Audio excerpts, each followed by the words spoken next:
Hello everyone, welcome to PKP. आज हम देखते हैं डिस्टेंस और डिस्प्लेसमेंट तो हमने देख रखा है, ठीक है। आज हम देखेंगे क्या, स्पीड एंड वेलोसिटी।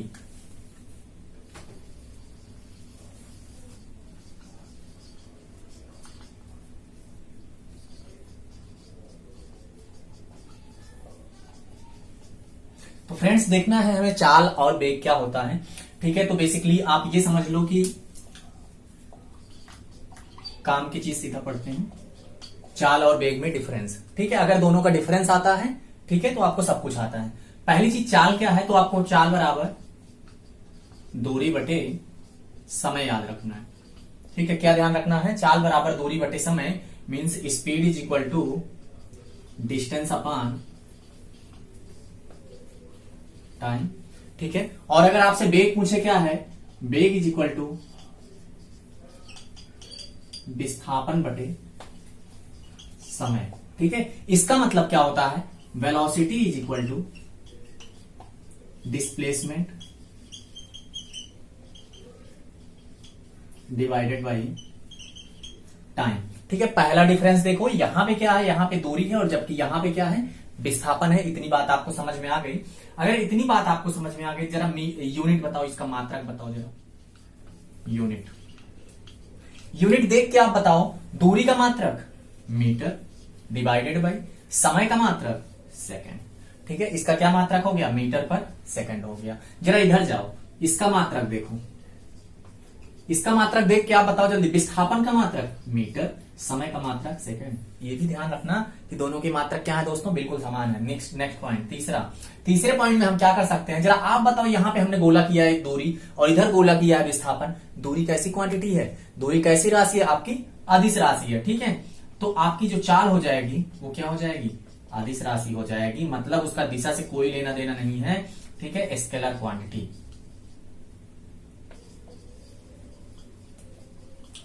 इतनी बात आपको समझ में आ गई होगी। इसमें अगर हम बात कर लें, जरा आप इधर देख के बताओ, विस्थापन क्या है। विस्थापन आपका धनात्मक, ऋणात्मक या जीरो भी हो सकता है, ठीक है। विस्थापन आपका पॉजिटिव, नेगेटिव और जीरो तीनों भी हो सकता है, पॉसिबल होता है। ये एक वेक्टर क्वांटिटी है, ये एक सदिश राशि है, इसलिए वेग भी क्या है, सदिश राशि है, सदिश राशि, ठीक है। क्या याद रखना है आपको, वेक्टर क्वांटिटी। और जैसे ही इनकी बात इतनी समझ में आ गई, इधर मैं और लिख देता हूं फोर्थ नंबर डिफरेंस। जो आपकी चाल होगी वो हमेशा क्या रहेगी, क्या बताया हमने, हमेशा धनात्मक रहेगी, मींस ऑलवेज पॉजिटिव, ठीक है। क्या याद रखना है, ऑलवेज पॉजिटिव। इधर बात करते हैं, ये क्या हो सकती है, ये धनात्मक, ऋणात्मक या फिर जीरो भी हो सकती है, ठीक है। मींस इट में भी पॉजिटिव, नेगेटिव या जीरो, ठीक है, और जीरो। इतनी बात आपको ध्यान में रखनी है, ठीक है। और उसके बाद हम बात करेंगे सीधा। अब देखो, इस पे जो आपके यहां सीटेट में जो क्वेश्चन आता है या यूपी टेट या टेट एग्जाम में जो क्वेश्चन आता है, पहली चीज तो अगर इतना याद है, ठीक है, तो आप बेसिक आपका ओके है, ठीक है। जो आपका क्वेश्चन आएगा वो मैं बताता हूं कैसे आएगा। जैसे न्यूमेरिकल में दिया रहता है, कभी कभी ग्राफिकल, ठीक है। कैसे रहता है देखो, जरा ध्यान से देखना, ठीक है। बोर्ड की तरफ बिल्कुल ध्यान से समझना, बहुत ही इजी है ये चीज। कहता है कि एक ग्राफ दिया है, ठीक है। मींस किसका ग्राफ है, दूरी समय ग्राफ है। कैसा ग्राफ है, दूरी समय ग्राफ है। 10 सेकंड पर चाल क्या होगी, चाल क्या होगी। तो इतनी सी बात समझना, चाल बराबर दोस्तों क्या होता है, चाल बराबर दूरी बटे समय होता है। क्या होता है, दूरी बटे समय। जो आपके सामने ग्राफ दिया है, मान लो क्या है वो, ठीक है। मान लो कैसा ग्राफ है, बिल्कुल ऐसे ग्राफ है। इधर पहले लिख लो आप दूरी किलोमीटर में या मीटर में लिख लो पहले, ठीक है। दूरी मीटर में लिख लो, इधर लिख लो समय, ठीक है। अब जरा आप बताओ देख के, मान लो ये ग्राफ मैं कुछ ऐसे कर देता हूं, ये, ठीक है। और यहां पे मैं 10 सेकंड ऐसे आपका बना के क्वेश्चन दिया गया है, ठीक है। और इस पे जो दूरी है वो कितनी है, मान लो 50 मीटर। कितनी है, 50 मीटर है। ये डायग्राम आपके सामने दिया गया, कह रहा है एक ग्राफ दिया गया है जिसको आपको देखना है। देख कर ये बताना है कि जो 10 सेकंड पर उस समय पे वस्तु की चाल क्या है। शुरुआत में मान लो चाल 0 थी, उसके बाद बढ़ती गई यहाँ पे है। ठीक है, तो आपको चाल बराबर दूरी बटे समय लगाना है। अब यहाँ पे देखो 10 सेकंड के सामने इसको लेके जाओ और इधर कहाँ पे ये जो पॉइंट कट कर रहा है इधर इसके सामने देखो दूरी कितनी है, दूरी आपकी 50 है, समय कितना है 10, कट कर दो कितना आ गया 5 मीटर पर सेकंड। क्वेश्चन समझ में आ गया होगा। ठीक है, बहुत ही इजी तरीके के क्वेश्चंस आते हैं। ठीक है, तो ऐसे ही जब मैं कोई प्रैक्टिस आपको क्या करना है, अभी आपको सिर्फ जितना मैं पढ़ा रहा हूं उतना पढ़ते जाना है। उसके बाद जब मैं आऊंगा प्रीवियस ईयर के क्वेश्चन पेपर को लेके, ठीक है, तो एक ही साथ हम इन सब न्यूमेरिकल्स के कॉन्सेप्ट को वहीं पे डिस्कस करेंगे। अभी क्या है, अभी हमारा जो क्रैश कोर्स टाइप में चल रहा है इसमें सबसे पहले तो आप पूरा सिलेबस कंप्लीट कर लो। ठीक है, अगर आपका पूरा सिलेबस कंप्लीट हो जाएगा तो ये जो क्वेश्चन हैं ये आपको हलवा लगेंगे। ठीक है, बिल्कुल आप बस देखते चलना है जितना आपको मैं पढ़ा रहा हूं। ठीक है, देखते हैं, चाल और वेग आपको समझ में आ गया। ठीक है, अब देखते हैं हम क्या दोस्तों, अब देखते हैं त्वरण, जो कि बहुत ही ज्यादा खास है, बहुत ही ज्यादा इंपॉर्टेंट है। त्वरण, एक्सेलरेशन। तो एक्सेलरेशन क्या है, it is the ratio of velocity per unit time. ठीक है, या फिर आप ये बोल सकते हो कि वेग परिवर्तन की दर को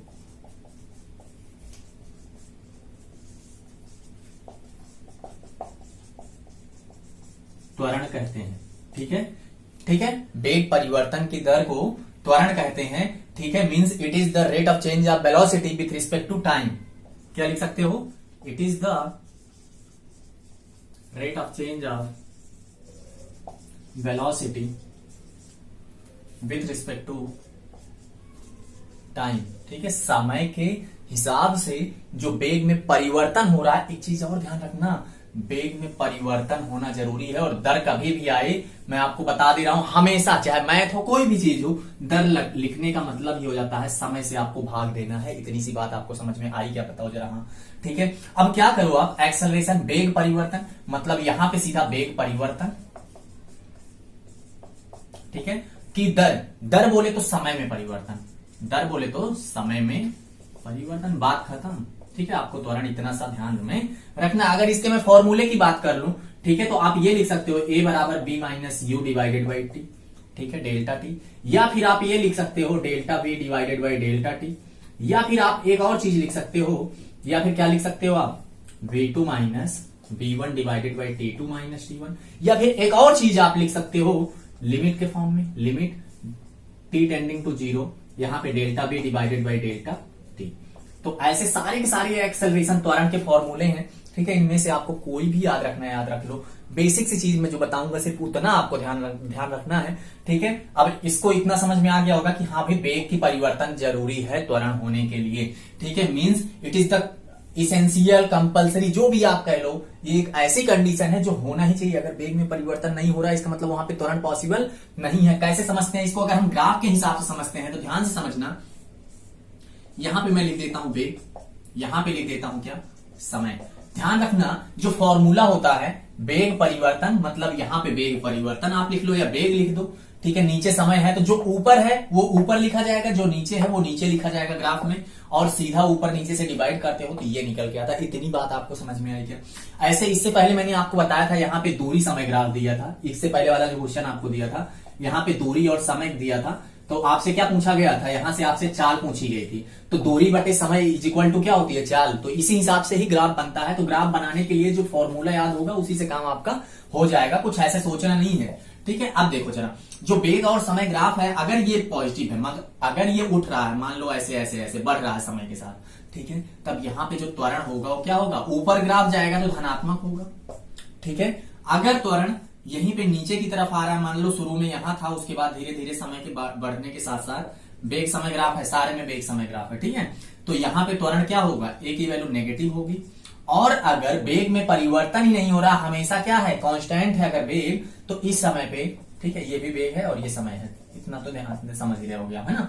तो अब वेग में तो कोई परिवर्तन हो नहीं रहा, वेग हमेशा वही है। जब वेग वही हमेशा है तो यहाँ पे त्वरण की वैल्यू क्या हो जाएगी दोस्तों, 0। ये बहुत ही ज्यादा जरूरी डायग्राम थे, ये बहुत ही ज्यादा जरूरी ग्राफ है जो कि आपको समझना है। सीटेट में स्पेशली ऐसे ही टाइप के क्वेश्चंस बनेंगे आपके यहाँ। ठीक है, तो इसको बिल्कुल ध्यान रखना। और एक चीज बताओ जरा, ये पॉजिटिव भी है, नेगेटिव है और 0 है, तो जरा आप बताओ त्वरण क्या हो सकता है। त्वरण आपका अरे देख के बताओ ना भैया, पॉजिटिव नेगेटिव जीरो होता है तो इसका मतलब क्या है, स्केलर क्वांटिटी है वेक्टर क्वांटिटी? आप सीधा से बताओगे सर वेक्टर क्वांटिटी है। वेक्टर क्वांटिटी मतलब सदिश राशि है, इसका दिशा से कोई लेना देना है, ठीक है, सदिश राशि है ये, ठीक है। इतनी सी बात आपको समझ में आ गई होगी। जरा आप बताओ फॉर्मूला देख के, ठीक है, फॉर्मूला देखो या फिर कोई भी फॉर्मूला देखो, इसका मात्रक बताओ जरा, मात्रक क्या होगा देख के बताओ जरा। बेग है, ऊपर बेग है, बेग से बेग घटाएंगे तो बेग ही आएगा, समय से समय घटाएंगे तो समय आएगा। और बेग का मात्रक क्या होता है, मीटर पर सेकंड, समय का मात्रक सेकंड, सेकंड सेकंड गुणा हो गया, स्क्वायर चला जाएगा, ये हो जाएगा क्या, मीटर पर सेकंड स्क्वायर। मतलब इसका जो मात्रक होता है वो क्या होता है दोस्तों, मीटर पर सेकंड स्क्वायर। इतनी भी बात आपको ध्यान में रखनी है। जितना अभी तक मैंने बताया इतना समझ में आया क्या? एक और चीज बताते हैं। अगर मैं आपको एक ही ग्राफ दे दूं, क्या कर दूं, एक ही ग्राफ दे दूं, तब आप क्या करोगे? देख के बताना है आपको कि इसमें त्वरण कहां पे धनात्मक है और कहां पे ऋणात्मक है। तो ग्राफ आपके सामने है, जरा देखना, अच्छे से देखना, ठीक है। ये ऐसे जा रहा है, बिल्कुल ऐसे आया, ऐसे आ गया, ठीक है। ये क्या है आपका, बेग है, ठीक है, और ये क्या है, समय है। आपसे क्वेश्चन पूछा जा सकता है कि ओ है, ए है, बी है, सी है, ओ से लेके ए के लिए त्वरण कैसा होगा, धनात्मक होगा, ऑप्शन 1 धनात्मक, ऑप्शन 2 ऋणात्मक, ऑप्शन 3 पॉजिटिव या नेगेटिव, दोनों हो सकते हैं, ठीक है। चौथा ऑप्शन इनमें से कोई नहीं, इनमें से कोई नहीं। अरे भैया देख के बताओ, देख के ये बताओ कि ओ से ए है कहां, बिल्कुल ये है। ग्राफ बिल्कुल ऊपर की तरफ जा रहा है, जैसे ऊपर की तरफ जाए, ऊपर की तरफ समझ लेना कहानी पॉजिटिव है। आपका करेक्ट आंसर आपको मिल गया है दोस्तों, ठीक है। ऐसे ही आपके सामने अगर कोई क्वेश्चन देखे, कहे कि बीसी के लिए जरा आप बताओ, ठीक है, बीसी के लिए बताओ, बीसी कहां है, यहां पे है, ठीक है। ग्राफ कैसे जा रहा है, नीचे जा रहा है। जब ग्राफ नीचे जा रहा होगा उस समय पे आप क्या दोगे, नीचे का मतलब नेगेटिव ना भैया, ठीक है। इस समय पे जो त्वरण होगा वो कैसा नेचर का होगा, नेगेटिव होगा। ये भी बात आपको समझ में आ गई। तीसरा आपसे क्वेश्चन पूछ सकता है कि ए से बी के रीजन में जरा त्वरण देख के बताओ, भैया इसमें कोई वेलोसिटी बेग में परिवर्तन है, नहीं है, बिल्कुल सीधे जाना है कांस्टेंट स्पीड से। यहां पे त्वरण आपका बिल्कुल जीरो है, आपको ये भी ध्यान में रखना है। इतनी बात आपको समझ में आ गई, ठीक है, बहुत अच्छी बात है, ठीक है। आगे बढ़ते हैं, इस पे एक क्वेश्चन करता हूं मैं, ठीक है। क्वेश्चन कैसे आएंगे, न्यूमेरिकल कैसे आपके यहां पॉसिबल हो सकते हैं। क्वेश्चन ये है आपके सामने, यदि कोई कार जो 20 मीटर पर सेकेंड, ठीक है, की रफ्तार से चल रही है, ठीक है, ब्रेक लगाने के 5 सेकंड बाद कार रुक जाती है, तो मंदन क्या होगा, मंदन क्या होगा। ऐसे क्वेश्चंस आप आराम से देख सकते हो, आपके प्रीवियस ईयर क्वेश्चन पेपर में सेम ऐसे ही क्वेश्चन पूछे गए हैं, ठीक है। तो इसका सॉल्यूशन करते हैं दोस्तों, ठीक है। आपके सामने दिया क्या है, 20। अब एक चीज ध्यान से समझना है, अगर कोई कार चल रही है और अगर कार रुक गई है, तो कहने का मतलब ये हुआ भाई साहब कि जो अंतिम बेग है उसका क्या है, 0 है, ठीक है। जो प्रारंभिक बेग था वो क्या है, 20 है। और अंतर अगर बेग में पूछे तो अंतर, भाई बेग में परिवर्तन तो चाहिए, तो बेग में अंतर 0 में से 20 घटाओगे तो कितना आ जाएगा, -20 आएगा। बताओ हाँ या ना, देख के बताओ, -20 आएगा कि नहीं आएगा मीटर पर सेकंड। एक चीज और बताओ, समय टोटल टाइम चेंज कितना हो रहा है, 5 सेकंड का, कहानी खत्म। त्वरण का फॉर्मूला क्या होता है, delta b divided by delta t. तो change in velocity -20 divided by 5, ये कितना आ गया, -4 मीटर पर सेकंड स्क्वायर। आपका आंसर आपके सामने है। बताओ इसमें कुछ गर्म करना पड़ा आपका दिमाग, नहीं ना, बिल्कुल एकदम इजी है, ठीक है। खटिया खड़ी कर दो इसकी, ठीक है। ऐसे ही आपको क्वेश्चंस लगाना है, ठीक है। एक और क्वेश्चन आपको मैं बताता हूं। क्वेश्चन ऐसे भी हो सकता है आपका कि जो 20 मीटर की रफ्तार से चल रही है, ब्रेक लगाने के बाद 5 सेकंड बाद कार की रफ्तार बदल जाती है, ठीक है। क्या हो जाता है, कार की रफ्तार 10 मीटर पर सेकंड स्क्वायर हो जाती है,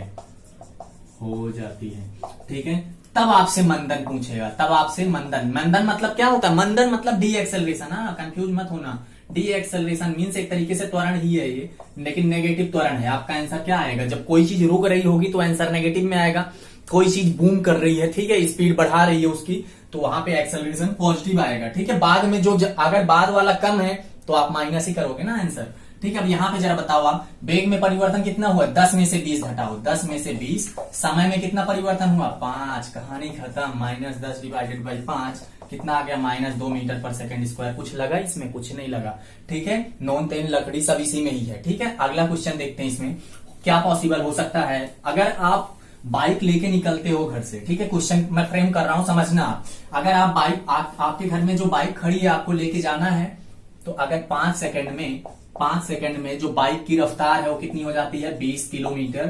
कितना हो जाती है? 18 किलोमीटर प्रति घंटा हो जाती है। नेक्स्ट 5 सेकंड में, शुरुआत में उसका वेग, भाई जब बाइक खड़ी रही थी उस समय 0 रहा था, तो अब बताओ वेग में परिवर्तन, अगर यहां से त्वरण आपसे पूछेगा, ठीक है, वेग में परिवर्तन निकालो जरा। 18 बाद वाले में से पहले घटाना, बाद वाला माइनस पहले वाला, कितना समय लगा? 5 लगा, ठीक है। लेकिन इसको मीटर पर सेकंड में बनाओ, ठीक है, क्योंकि ये किलोमीटर प्रति घंटा है। पहले चीज तो 18 गुणे इसको किलोमीटर प्रति घंटा से मीटर पर सेकंड में हमने बताया, कम से ज्यादा, ज्यादा से कम जाना है, कम ऊपर ज्यादा नीचे, डिवाइडेड बाई 5। 5 से 5 कट गया, 18 से 18 कुछ बचा? 1 बचा, ठीक है। तो आपका आंसर दे दोगे 1 मीटर पर सेकंड स्क्वायर। बहुत ही इजी था क्वेश्चन, ठीक है। क्वेश्चन समझ में आया होगा कि आपकी स्कूटर या कार जो भी आपकी खड़ी थी 5 सेकंड में इतनी स्पीड पा जाती है जब आप उस पर बैठते हो। अब जरा बताओ, अब की बार बढ़ा रहे हो ना स्पीड, यहाँ पे धनात्मक आया कि नहीं आया, ठीक है। बाद वाले में से पहले घटाना है, उसके बाद समय से डिवाइड करना है, लेकिन ये ध्यान रहे कि इसका मात्रक कहीं किलोमीटर प्रति घंटा तो नहीं। अगर किलोमीटर प्रति घंटा है तो उसको बदलने के लिए मीटर पर सेकंड में इसी में कितना 5/18 से गुणा करना होता है। इतनी बात आपको समझ में आ गई होगी, ठीक है। तो अब आज की क्लास में हम इतना ही करते हैं, ठीक है। मिलते हैं नेक्स्ट क्लास में, ठीक है। और भी और अच्छे से ढांसू तरीके से आपको मैं पढ़ाऊंगा और अच्छे अच्छे कॉन्सेप्ट लेके आऊंगा, ठीक है। तो मिलते हैं नेक्स्ट क्लास में, देखते रहिए, एंजॉय करिए। Thank you so much.